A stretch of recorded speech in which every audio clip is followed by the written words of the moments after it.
اللہ تعالیٰ نے دنیا کو دارالعمل بنایا ہے اور آخرت کو دارالجزا بنایا ہے۔ ہم دنیا میں عمل کریں گے اپنی حیثیت کے مطابق، اللہ تعالیٰ آخرت میں جزا دیں گے اپنی شان کے مطابق۔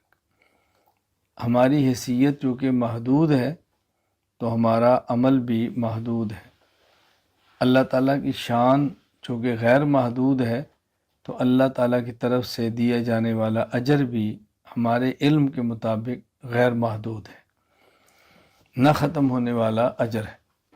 اللہ کے علم کے مطابق تو محدود ہے، ہمارے علم کے مطابق وہ غیر محدود ہے۔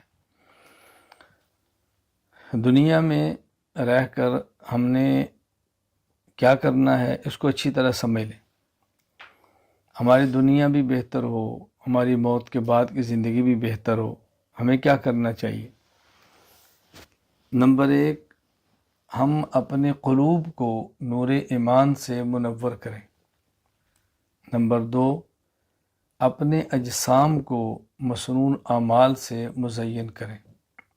نمبر 3، اپنی جیوب کو حلال مال سے بھر دیں۔ یہ اچھی طرح میری بات کو سمجھ لیں۔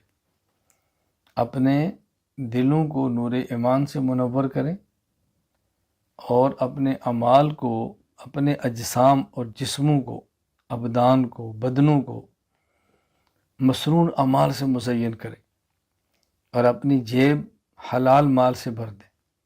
انشاءاللہ دنیا بھی بہتر ہوگی، انشاءاللہ آخرت بھی بہتر ہوگی۔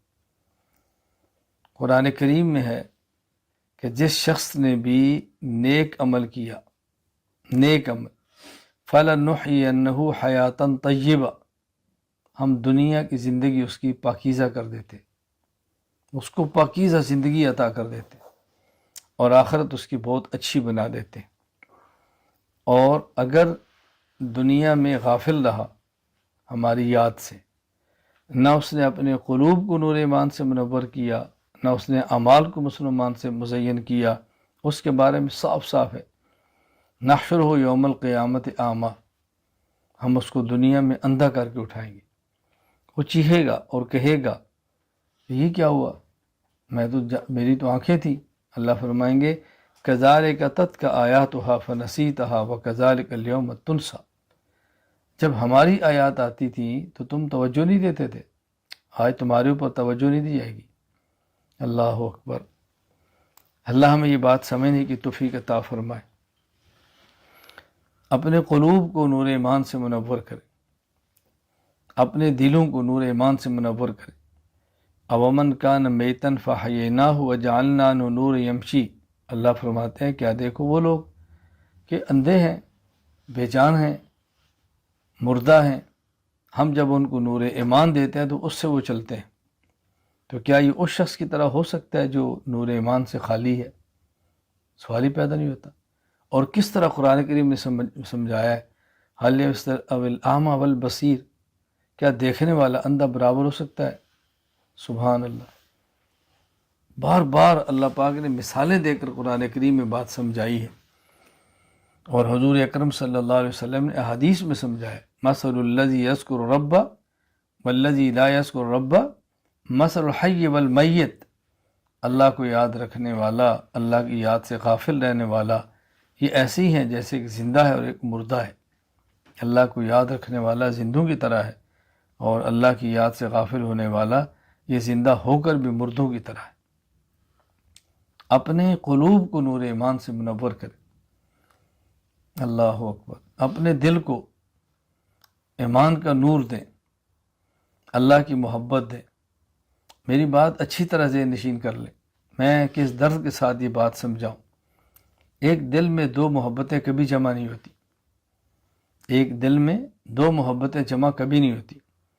اگر اس دل میں اللہ کی محبت آ گئی تو اللہ کے غیر کی محبت نکل جائے گی، اور اگر ہم نے اللہ کے غیر کی محبت کو دل میں رکھا تو پھر اللہ کی محبت اس دل میں نہیں ہوگی، بس محبت کا نام ہوگا۔ اس کی کیا علامت ہے کہ دل میں اللہ کی محبت موجود ہے؟ اس کی نشانی کیا ہے؟ کوئی شخص کہے کہ میرے دل میں اللہ کی محبت ہے، اس کی نشانی کیا ہے؟ یاد رکھ لیں، کسی شخص میں کے دل میں کسی کی محبت کی علامت اس کا جسم ہے۔ کسی شخص کے دل میں کسی کی محبت، اس کی علامت اس کا جسم ہے، اس کے جسم کے سرزد ہونے والے اعمال ہیں، اس کی زبان ہے، اس کی زبان سے نکلنے والا تذکرہ ہے۔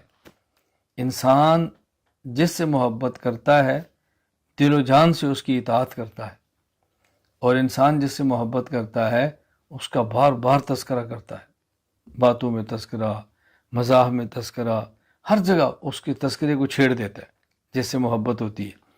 اگر اللہ سے محبت ہوگی تو ہم اللہ کی اطاعت بھی کریں گے اور اللہ کا تذکرہ بھی کریں گے، اللہ کا ذکر بھی کریں گے، اللہ کا ذکر بھی کریں گے۔ یہ بات ذہن نشین کر لیں۔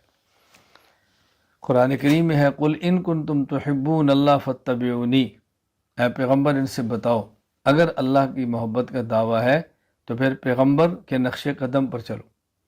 قل ان کنتم تحبون اللہ فاتبعونی، اے پیغمبر اعلان کرو اگر تم دعوی محبت میں سچے ہو تو پھر میرے نقش قدم پر چلو۔ یحببکم اللہ، اللہ تم سے پیار کرے گا، اللہ تم سے محبت کرے گا۔ دعوی محبت میں سچے ہو۔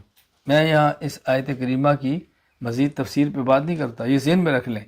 میں نے آیت کا ترجمہ یہ نہیں کیا اگر تم اللہ سے محبت کرتے ہو، یعنی اگر تم اللہ سے محبت کا دعویٰ کرتے ہو۔ یہ قرآن کریم کا خاص اسلوب اور طرز ہے۔ کبھی قرآن کریم ایک لفظ استعمال کرتا ہے اور اس لفظ کا جو مطلب نظر آ رہا ہوتا ہے وہی مراد ہوتا ہے۔ کبھی قرآن کریم ایک لفظ استعمال کرتا ہے اور اس وقت وہ جو معنی نظر آتا ہے وہ نہیں مراد ہوتا، اس کا دعویٰ مراد ہوتا ہے۔ اور کبھی قرآن کریم ایک لفظ استعمال کرتا ہے اور جو نظر آتا ہے وہ مراد نہیں ہوتا، اس کا ارادہ مراد ہوتا ہے۔ اس کو ہم یوں کہتے ہیں کہ کبھی فعل بول کر نفس فعل مراد ہوتا ہے، کبھی فعل بول کر دعوی فعل مراد ہوتا ہے، اور کبھی فعل بول کر ارادہ فعل مراد ہوتا ہے۔ اب کہاں پر نفس فعل ہے، کہاں پر ارادہ فعل ہے، کہاں پر دعوی فعل ہے، اس کے لیے علم کی ضرورت ہے، قرآن کریم کے سیاق و سباق کی ضرورت ہے، آگے اور پیچھے کی ضرورت ہے، پھر بات سمجھ آتی ہے۔ میں اس کی مثال دے دیتا ہوں، بات چل پڑی ایسے تشریحی نہ رہ جائے، میں مثال دے دیتا ہوں۔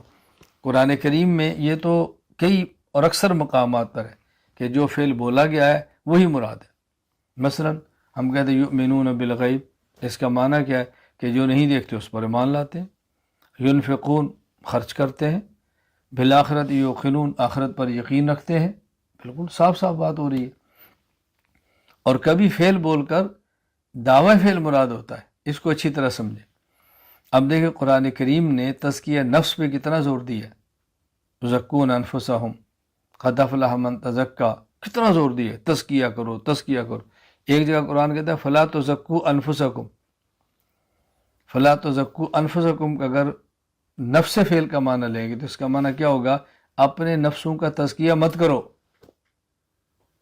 قرآن تو کہہ رہا ہے کہ تزکیہ کرو، کامیاب ہو جو تزکیہ کرے گا۔ اب فلا تزکو انفسکم کا معنی یہ نہیں ہے تزکیہ مت کرو، فلا تزکو انفسکم، اپنے نفسوں کے تزکیہ کا دعویٰ مت کرو۔ یہ دعویٰ نہ کرو کہ میں تو پاک دامن ہو گیا ہوں۔ تو یہ فلا تزکو انفسکم میں یہ دعوی فعل کی نفی ہے۔ تو کبھی فعل بول کر نفس فعل مراد ہوتا ہے، کبھی فعل بول کر دعوی فعل مراد ہوتا ہے۔ حضرت یوسف علیہ السلام فرمایا تھا نا وما ابرئ نفسی ان النفس لامارۃ بالسوء، وما ابرئ نفسی، کیا معنی تھا، میں اپنے نفس کے بری ہونے کے دعوے نہیں کرتا، ورنہ تو بری تھے۔ یہ کیا معنی کہ یوسف علیہ السلام فرمائے کہ میں اپنی برات کا اعلان نہیں کرتا، وہاں یہ تھا کہ میں دعوی برات کا اعلان نہیں کرتا کہ میں تو بری ہوں، میں تو بڑا پاک، میں یہ دعوے نہیں کرتا۔ اور کبھی فعل بول کر ارادہ فعل مراد ہوتا ہے، یا ایھا الذین آمنوا اذا قمتم الی الصلاۃ فاغسلوا وجوہکم۔ اب لفظ نظر کیا آ رہا ہے، اذا قمتم، جب تم کھڑے ہو۔ اگر یہاں قمتم کو معنی کھڑے ہونا ہو تو مطلب کیا ہوگا کہ جب تم نماز کے لیے کھڑے ہونے لگو تو وضو کرو۔ جب کھڑے ہوں گے تو وضو کریں گے یا نماز پڑھیں گے؟ اب معنی ہے اذا اردتم الی قیام الصلاۃ، جب تمہارا نماز پڑھنے کا، نماز کے لیے کھڑے ہونے کا ارادہ ہونا تو پہلے وضو کرنا پھر کھڑے ہونا۔